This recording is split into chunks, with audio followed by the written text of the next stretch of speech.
আসসালামু আলাইকুম। কেমন আছো তোমরা? আশা করি ভালো আছো সবাই। মাঝখানে অসুস্থতার কারণে 2 সপ্তাহ তোমাদের কাছ থেকে আমি একটু দূরে সরেছিলাম। এখন আল্লাহর রহমতে তোমাদের দোয়ায় আমি সুস্থ। আজকে তোমাদের ক্লাস করব বাংলা। তোমরা ক্লাসটি মনোযোগ দিয়ে শুনবে।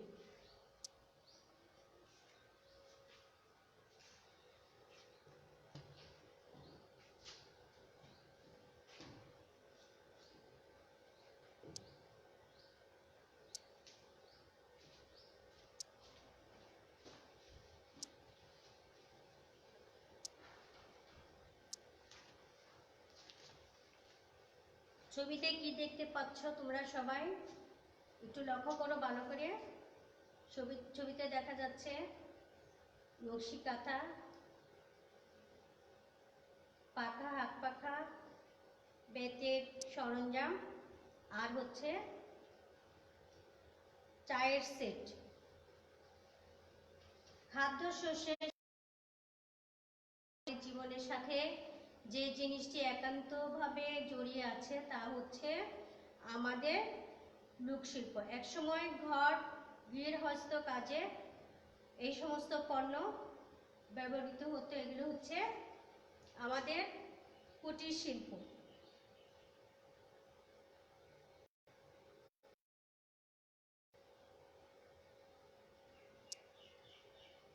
আজকে আমাদের ক্লাস হচ্ছে আমাদের লোকশিল্প। লিখেছেন কামরুল হাসান।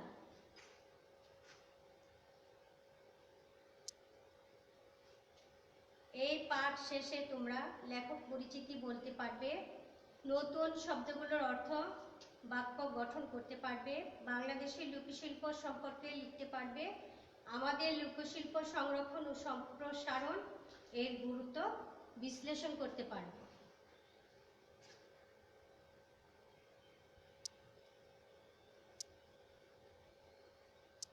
ইনি হচ্ছেন আমাদের লোকশিল্পের লেখক কামরুল হাসান।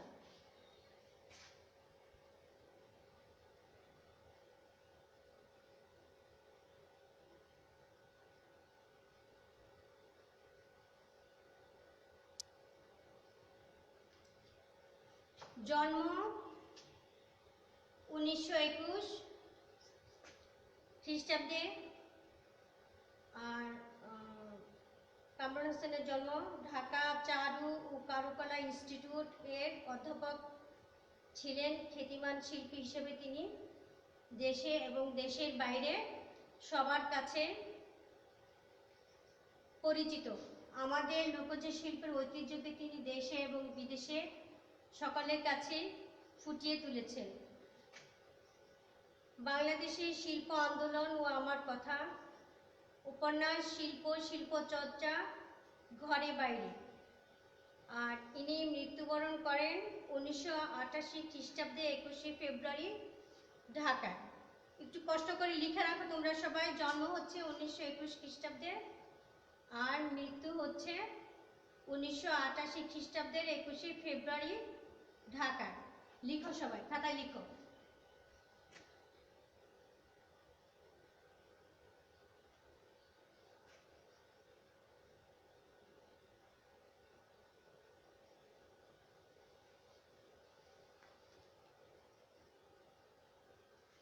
লিখেছো সবাই?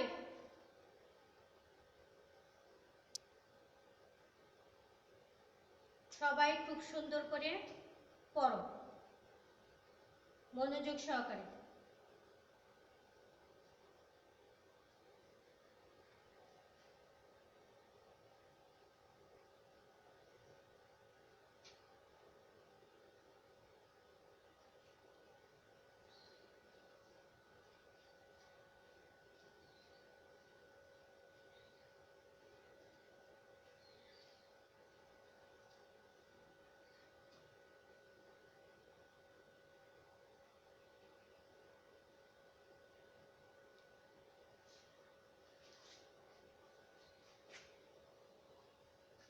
এর কিছু অংশ আমি তোমাদের পাঠ করে শোনাচ্ছি। তোমরা মনোযোগ সহকারে উচ্চারণ সহ পড়াগুলো শুনবে। আমাদের লোকশিল্প কামরুল হাসান।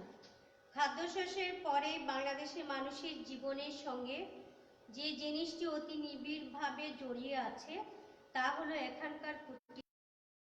একসময় গড় গৃহস্থ লীনারীণ্য ব্যবহারে প্রায় সব কোণে এদেশের গ্রামের কুটির তৈরি হতো। আজও অনেক কিছু হয়, এগুলো কুটির শিল্পের মাধ্যমে তৈরি হলেও শিল্পগুণ বিচারে এ ধরনের সামগ্রী লোকশিল্পের মধ্যে গণ্য। আমাদের দেশে বিভিন্ন লোকশিল্পের কতগুলো একসময় এত উচ্চমানের ছিল যে আজও আমরা সেসব জিনিসের কথা স্মরণ করে গর্ববোধ করি। প্রথমেই বলতে হয় ঢাকায় মুসলিমের কথা। ঢাকা শহরে অদূরে ডেমরা এলাকার তাঁতিদের অমূল্য সৃষ্টি এককালে দুনিয়া জুড়ে তুলেছিল প্রবল আলোড়ন। ঢাকার মসলিন তৎকালীন মুঘল বাদশাহের বিলাসের বস্তু ছিল।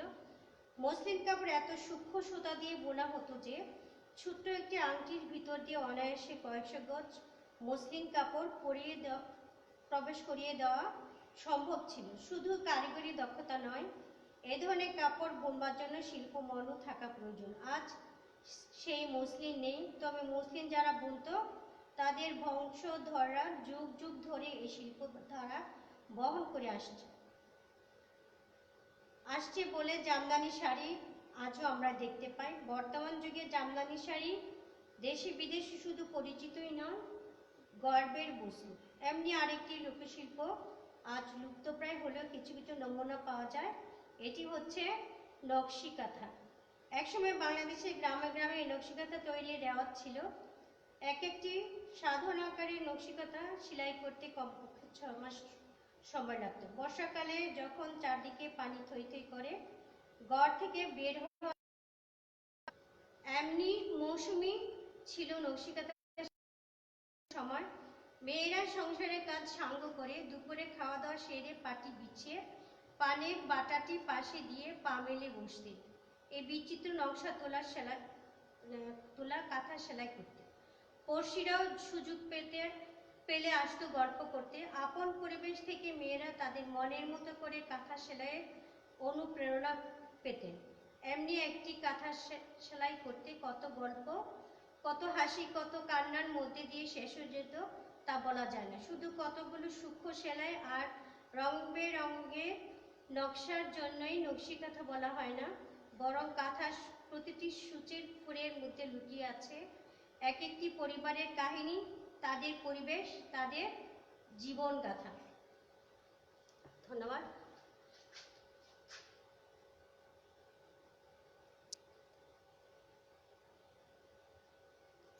তোমরা সবাই খাতা কলম বের করো, শব্দার্থগুলো লিখে রাখো।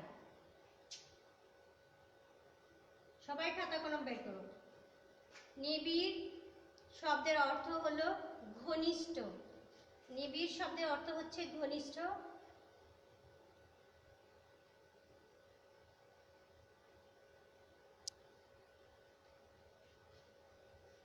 পণ্য, পণ্য শব্দের অর্থ হচ্ছে বিক্রি করা যায় এমন জিনিস। নিবিড় শব্দের অর্থ হচ্ছে ঘনিষ্ঠ, পণ্য শব্দের অর্থ হচ্ছে বিক্রি করা যায় এমন জিনিস। লিখো সবাই খাতায়।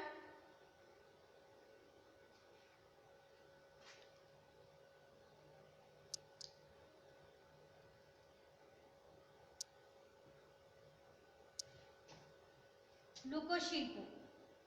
লোকশিল্পের অর্থ হলো দেশি জিনিস দিয়ে দেশের মানুষের হাতে তৈরি শিল্পসম্মত দ্রব্য। দেশি জিনিস দিয়ে দেশের মানুষের হাতে তৈরি শিল্পসম্মত দ্রব্য লোকশিল্প শব্দের অর্থ।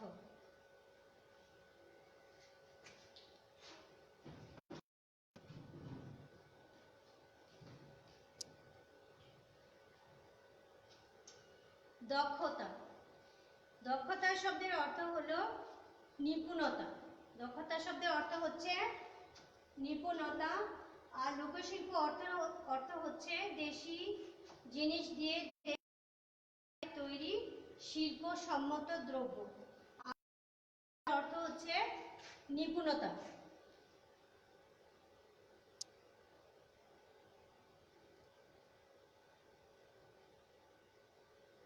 মণিপুরী, মণিপুর সম্পর্কিত, মণিপুরে উৎপন্ন। মণিপুরী শব্দের অর্থ হলেও মণিপুর সম্পর্কিত, মণিপুরে উৎপন্ন। লিখছো সবাই? সবাই লিখো।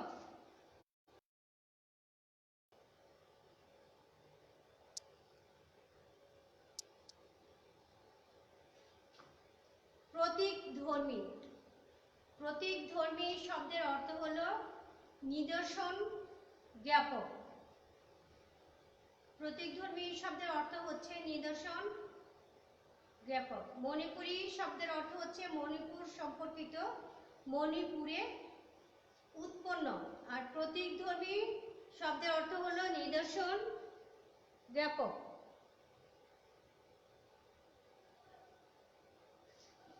দক্ষতা শব্দের অর্থ হলো নিপুণতা। দক্ষতা শব্দের অর্থ হচ্ছে নিপুণতা। দক্ষতা শব্দের অর্থ নিপুণতা। সবাই লিখছো?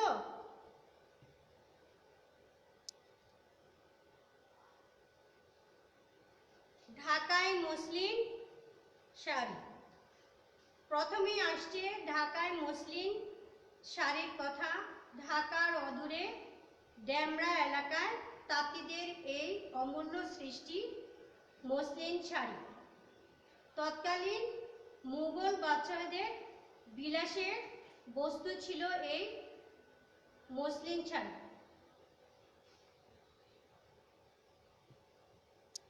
মসলিন শাড়ি এত সূক্ষ্ম সুতা দিয়ে বোনা হতো যে ছোট্ট একটি আংটির ভিতর দিয়ে অনায়াসে কয়েকশো গজ মসলিন কাপড় প্রবেশ করিয়ে দেওয়া সম্ভব ছিল।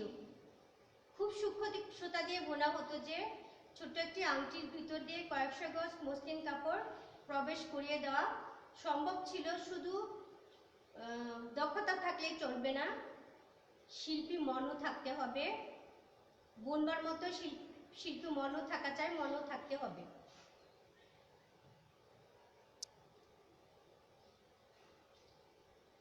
মুঘল বাদশাদের এই মসলিন কাপড় খুবই বিলাসী বস্তু ছিল, খুবই প্রিয় ছিল। ঢাকায় অধুনায় এই মসলিন শাড়ি বিলুপ্ত হয়ে গেছে। এটি বর্তমানে ঢাকার জাতীয় জাদুঘরে সংরক্ষিত আছে। এই মসলিন শাড়ি ঢাকার জাতীয় জাদুঘরে বর্তমানে সংরক্ষিত আছে। শিল্পীরা বহন করে আসছে জামদানি শাড়ি। জাতীয় জাদুঘরে ঢাকায় মসলিন শাড়ি বিলুপ্ত হয়ে গেলেও জামদানি শাড়ি এখনো আমরা দেখতে পাই। বর্তমানে এটি দেশে বিদেশে সকলের কাছে পরিচিত। শুধু পরিচিতই নয়, আমাদের গর্বের বস্তু।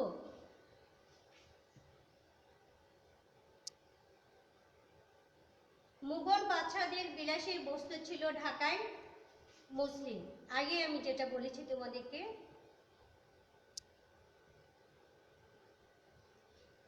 ঢাকায় মসলিন এর পরে দেশে বিদেশে জনপ্রিয়তার শীর্ষে জামদানি শাড়ি।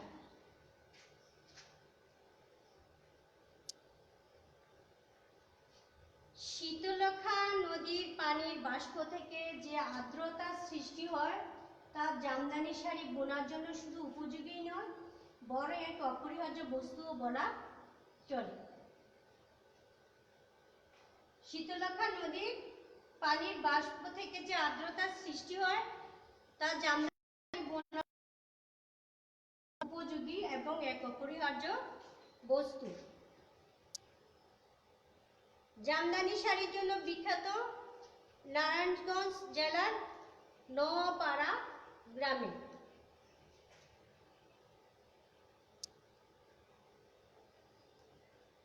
জামদানি কারিগরদের বসবাস হচ্ছে নোয়াপাড়া গ্রামে, নারায়ণগঞ্জ।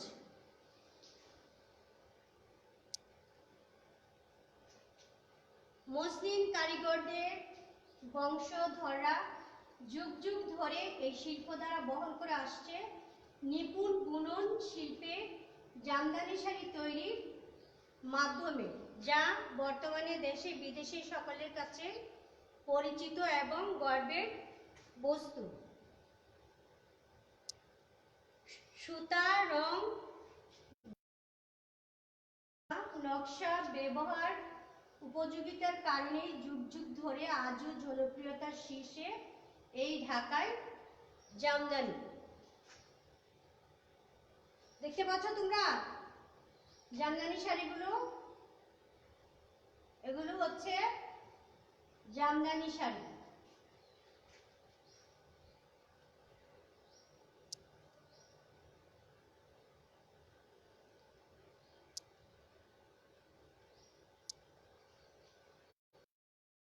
কিছুক্ষণ আগে আমি তোমাদেরকে বলেছি যে এতই সূক্ষ্ম ছিল যে ছোট্ট একটি আংটির ভিতর দিয়ে কয়েকশো গজ মসলিন সম্ভব হতো। তো এখন তোমাদের জন্য প্রশ্ন হচ্ছে, মুঘল বাচ্চাদের কাছে মসলিন কাপড় বিলাসের বস্তু হওয়ার কারণ কি? লেখা সবাই উত্তরটা।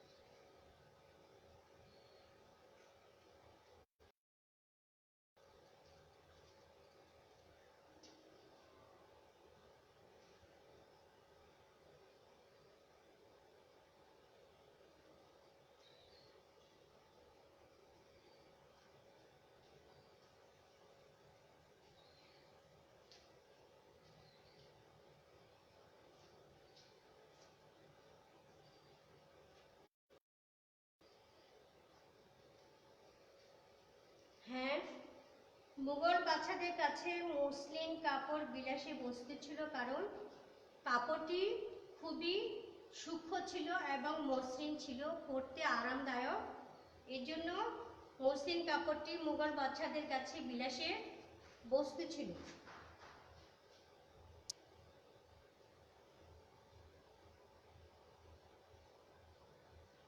ছবিগুলো লক্ষ্য করো।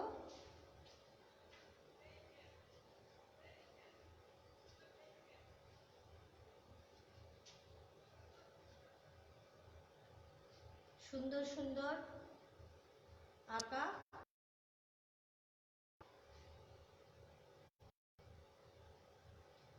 নকশি কাঁথার প্রতিটি সূচের ফোড়ের মধ্যে লুকিয়ে আছে গ্রাম্য এক একটি গ্রাম্য পরিবারের কাহিনী, তাদের পরিবেশ, তাদের জীবনগাথা। গ্রামীণ লোকশিল্প আজও লুপ্তপ্রায় হলেও কিছু কিছু নমুনা দেখা যায়। এটি হলো নকশি কাঁথা। একসময় বাংলাদেশের গ্রামে গ্রামে এই নকশি কাঁথা সেলাইয়ের রেওয়াজ ছিল। এক একটি নকশি কাঁথা সেলাই করতে সময় লেগে যেত 6 মাস। বর্তমানে নকশি কাঁথা প্রায় বিলুপ্ত হওয়ার পথে। এখনো কিছু কিছু নকশি কাঁথা তৈরি করতে দেখা যায়। কুমিল্লা, নোয়াখালী ও চট্টগ্রামে খাদি কাপড় স্বদেশী আন্দোলনের যুগে বিদেশি কাপড় বর্জন করে দেশি কাপড় ব্যবহারে আদর্শ স্বাক্ষর বহন করে আসছে। এই খাদি বা খদ্দরের কাপড় কি সুতা থেকে তৈরি করা হয়। এটি সম্পূর্ণ হাতে তৈরি বুনন শিল্প। গ্রামবাসীরা অবসর সময়ে সুতা কাটে, এদের বলা হয় কাটুনি। গ্রামের বাড়ির আশেপাশে তুলার গাছ লাগানোর রীতি আছে, সেই গাছে তুলা দিয়ে সুতা কাটা হয় এবং খদ্দর বা খাদি কাপড় তৈরি হয়। স্বদেশী আন্দোলনের যুগে বিদেশি কাপড় বর্জন করে দেশি কাপড় ব্যবহারের প্রচলন ছিল। এই কাপড়টি হচ্ছে অত্যন্ত টেকসই এবং মোটা। পার্বত্য চট্টগ্রাম, রাঙ্গামাটি, বান্দরবন, সিলেটের মেয়েরা মোটা কাপড়ের রং, নকশা ও বুনন কৌশল সবই তাদের নিজস্ব ঐতিহ্য অনুযায়ী এভাবেই তৈরি করে থাকে।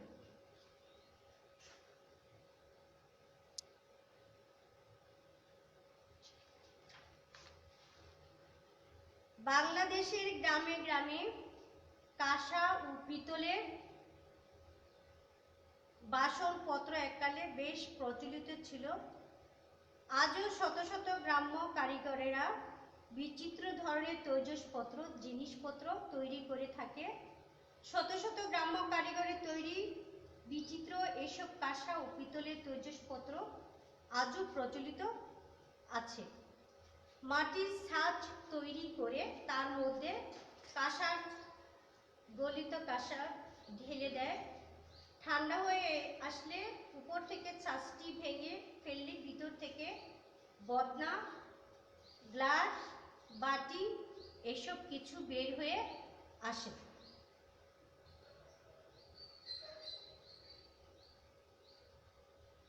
লোকশিল্পের অতুলনীয় নিদর্শন হলো মৃৎশিল্প। মাটির কলস, হাঁড়ি, পাতিল, সন্দেশ ঠিলা, রসের ঠিলা, সন্দেশ, পিঠার ছাঁচ, টেপা পুতুল। হিন্দু সম্প্রদায়ের দুর্গা, সরস্বতী, লক্ষ্মী ইত্যাদি মূর্তি গড়বার কাজে বাংলাদেশের কারিগররা এবং কুমোরপাড়ার লোকেরা সর্বদাই প্রস্তুত থাকে। এই সমস্ত তাদের তৈরি এই সমস্ত জিনিস হলো চায়ের সেট, কলস, ফুল, টেপা পুতুল ইত্যাদি। জোড়াই কাজ। খাদি কাপড় লোকশিল্পের ঐতিহ্যের স্বাক্ষর বহন করছে, ব্যাখ্যা করো। লেখো তাড়াতাড়ি।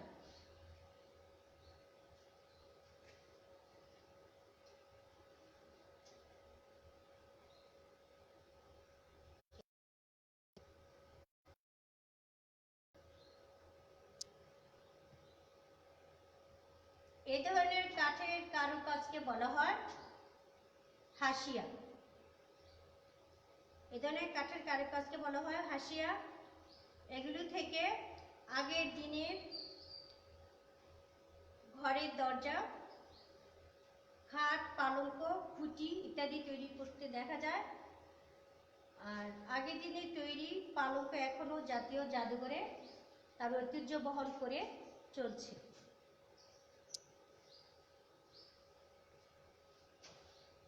খুলনা, মাদুর এবং সিলেটের শীতল পাটি। খুলনার মাদুর এবং সিলেটের শীতল পাটি সকলের কাছে পরিচিত। গ্রীষ্মকালে ব্যবহারের জন্য আরামদায়ক বলেই শীতল পাটির নকশা মৌলিক বৈশিষ্ট্যের পরিচয়। মুঘল বাদশাদের আমলে হাতির দাঁত দিয়ে বানানো পাটি আজও জাতীয় জাদুঘরে সংরক্ষিত আছে।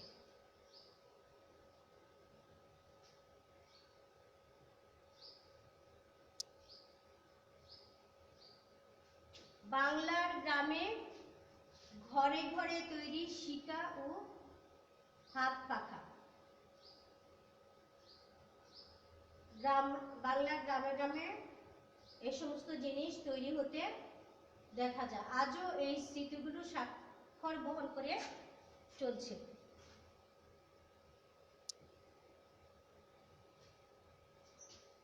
গ্রামের মেয়েরা ফুল পিঠা, শুধু ফুল পিঠা শুধু প্রয়োজনেই মেটায় না, এটা একটা শিল্পও বটে।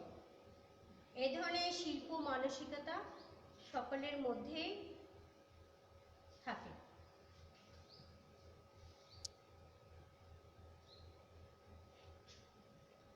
বাঁশ ও বেত শিল্প। বাঁশ ও বেত শিল্প। বাঁশের নানা রকম ব্যবহার ছাড়াও আমাদের চলতেই পারে না। ছোটখাটো সামান্য হাতিয়ারের সাহায্যে আমাদের কারিগররা বাঁশ দিয়ে আধুনিক রুচিসম্মত জিনিস তৈরি করে থাকে, যা সকলের ব্যবহারের সামগ্রী হিসেবে ব্যবহৃত। শোলা শিল্পে উৎকৃষ্ট সৃজনশীলতার নমুনা টুপর, পুতুল, ফুল। অনেকাংশে এই ধরনের পুতুল প্রতীকধর্মী, অবশ্য আজকাল বাস্তবধর্মী কাপড়ের পুতুলও তৈরি হতে দেখা যায়।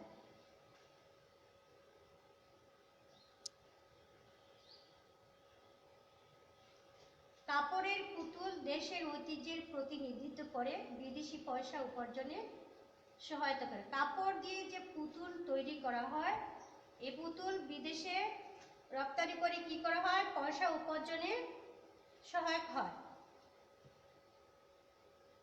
সংরক্ষণের উপায় কি করে আমরা এগুলি সংরক্ষণ করে রাখতে পারবো? কর্মসংস্থানের লক্ষ্যে গ্রামে গ্রামে কুটির শিল্প গড়ে তোলা, দেশীয় শিল্পকে ব্যবহার করা, বিদেশিদের উপহার দেওয়া, বিদেশি অতিথিদের আকৃষ্ট করা, সরকারি ও বেসরকারি উদ্যোগ গ্রহণ করা। আমি আবার বলছি, কর্মসংস্থানের লক্ষ্যে গ্রামে গ্রামে কুটির শিল্প গড়ে তোলা, দেশীয় শিল্পকে ব্যবহার করা, বিদেশিদের এই শিল্প উপহার দেওয়া, বিদেশি অতিথিদের আকৃষ্ট করা, সরকারি ও বেসরকারি উদ্যোগ গ্রহণ করা। দলগত কাজ। নকশি কাঁথার প্রতিটি সূচের ফোড়ের মধ্যে লুকিয়ে আছে এক একটি গ্রাম্য পরিবারের কাহিনী। তাদের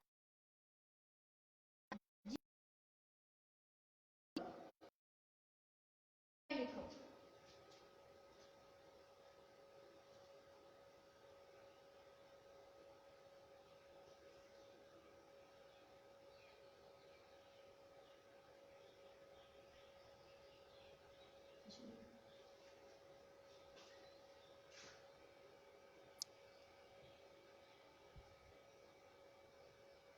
কামরুল হাসান রচিত গ্রন্থের নাম কি?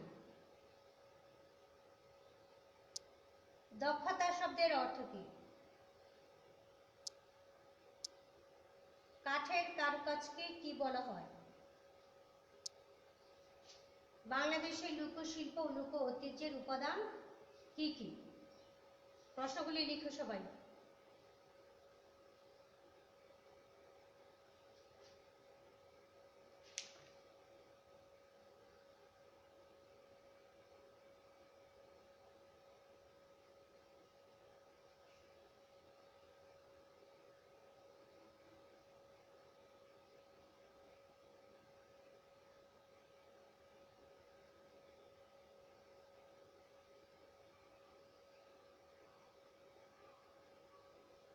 কামরুল হাসানের রচিত গ্রন্থের নাম ঘরে বাইরে। দক্ষতা শব্দের অর্থ নিপুণতা। কাঠের কারুকাজকে কি বলা হয়? হাসিয়া। বাংলাদেশের লোকশিল্প লোক ঐতিহ্যের উপাদান কি কি? কি করে আমরা আমাদের লোক ঐতিহ্যকে সংরক্ষণ করে রাখতে পারব?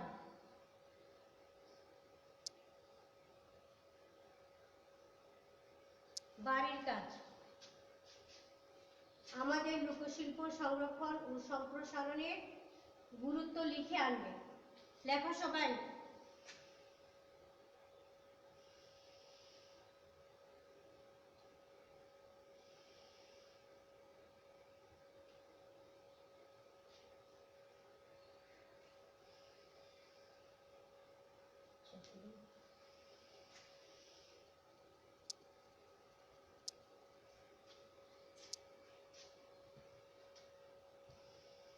ধন্যবাদ তোমাদের সবাইকে।